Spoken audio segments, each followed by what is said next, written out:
Hello everyone, welcome to my channel. আসসালামু আলাইকুম everyone, আমি সাবনা। তোমরা সবাই কেমন আছো বন্ধুরা? আশা করছি ভালো আছো। আমি তো খুবই ভালো আছি। তোমাদের রমজান কেমন কাটছে আমাকে কমেন্ট করে জানাতে ভুলো না কিন্তু। আমার তো বেশ ভালোই কাটছে। ঠান্ডার মধ্যে অনেকটা রোজা কমপ্লিট হয়ে গেল। এই রোজার মধ্যেই আল্লাহ পাক আমার একটা ইচ্ছে পূরণ করলো। অনেক দিন ধরে ইচ্ছে ছিল একটা সুস্থ কানের করবো, ফাইনালি এই ইচ্ছেটা আমার আম্মাজি কমপ্লিট করে দিল। দুল নিইনি কারণ সবসময় ব্যবহার করতে পারবো না, তাই এই কানেরটা নিয়েছিলাম। আমি একাই গিয়েছিলাম, মেয়েকে বাড়িতে রেখে গিয়েছিলাম ওর সোনামার কাছে। বাড়িতে ফিরে নিয়ে জোহর নামাজটা কমপ্লিট করে নিয়ে লম্বা একটা ঘুম দিয়ে নিলাম।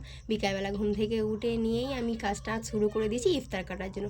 রমজান মাস পড়ে গিয়েছে মানে ইফতারের তৈয়ারিগুলো করতে হবে। ফলগুলোকে কেটে নিয়ে ভালোভাবে ইফতারটাকে সাজিয়ে দিয়ে মেয়েকে নিয়ে চলে গিয়েছিলাম ছাদে। যত জামা কাপড় ছিল সেগুলোকে নিয়ে চলে আসার জন্য। মেয়েকে নিয়ে একটু টাইম পাস করছিলাম, তারপরে আমি একটু মুখটাকেও ধুয়ে নিলাম।